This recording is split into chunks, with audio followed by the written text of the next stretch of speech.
ஆப்வியஸாக எல்லாருமே தம்ப்நெயில் பார்த்து தான் உள்ளே வந்திருப்பீங்க. என்னடா சிலிண்டர் கூட கொள்ளையடிக்கிறாங்களா அப்படின்ட்டு. ஆமாம், இப்போ உங்களுக்கு எல்லாருக்குமே தெரியும், கல்ஃப் கண்ட்ரீஸ்லலாம் வார் போயிட்டு இருக்கதால சிலிண்டர் ரேட்டெல்லாம் உயர்த்தியிருக்காங்க. சிலிண்டர் தட்டுப்பாடு அப்படி எல்லாமே தெரியும். ஸோ எல்லாருமே சிலிண்டர், பெட்ரோல் என்னென்ன புக் பண்ண முடியுமோ அவங்களால முடிஞ்சதை எல்லாமே புக் பண்ணி செக்யூர் பண்ணி வச்சுட்ருக்கோம் வீட்டில்.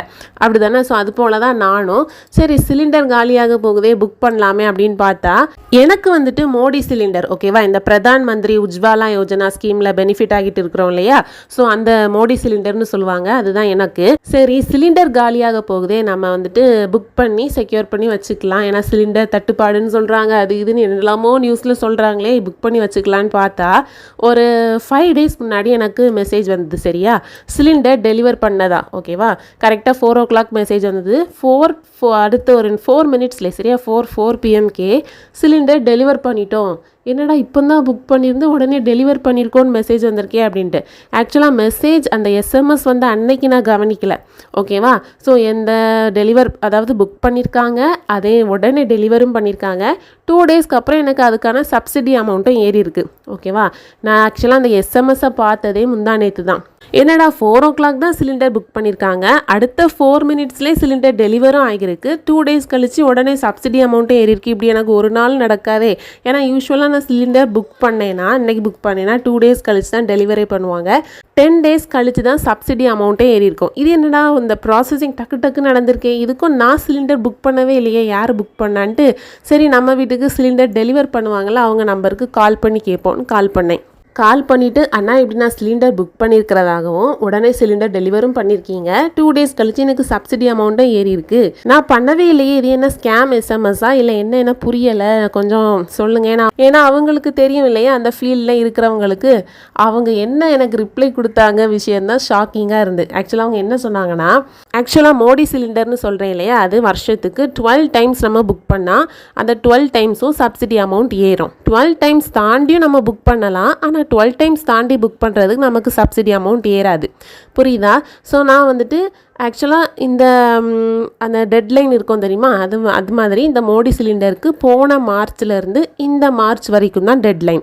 திருப்பி இந்த மார்ச்லேருந்து புதுசாக புரியுதா, அதாவது புது இயர் ஆரம்பித்த மாதிரி இந்த மார்ச்லேருந்து 12 times மறுபடியும் புக் பண்ணிக்கலாம் அந்த மாதிரி. ஸோ போன மார்ச்லேருந்து இந்த மார்ச் வரைக்கும் நான் டோட்டலாகவே 8 times தான் புக் பண்ணியிருக்கிறேன் மோடி சிலிண்டர்.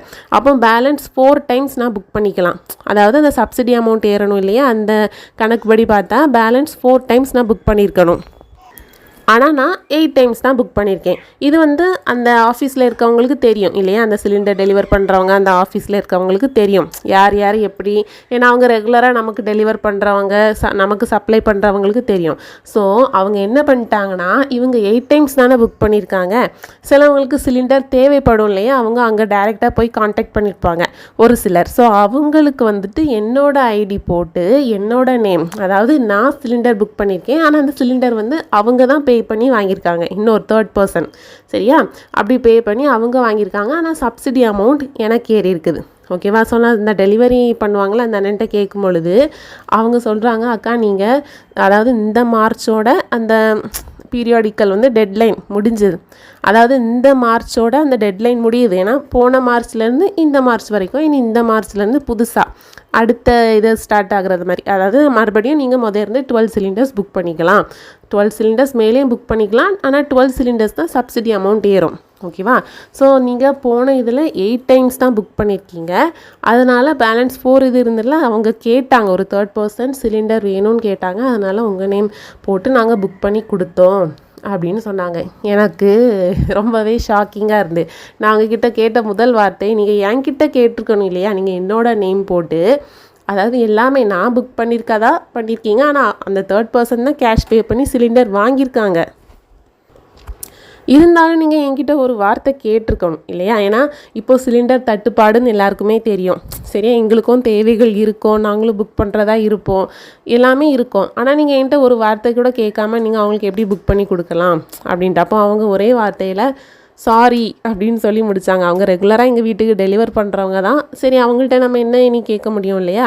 ஸோ அவங்க என்ன சொன்னாங்க, இன்னும் 15 டேஸ் கழித்து நீங்கள் புக் பண்ணிக்கலாம், உடனேயும் புக் பண்ணிக்கலாம், ஆனால் உடனே புக் பண்ணால் அதுக்கான சப்சிடி அமௌண்ட் ஏறாது அப்படின்னு சொன்னாங்க. ஏன்னா 15 டேஸ் கழித்து புக் பண்ணால் தான் சப்சிடி அமௌண்ட் ஏறும். ஓகேவா? மோடி சிலிண்டர் பொறுத்த மட்டும் இல்லை.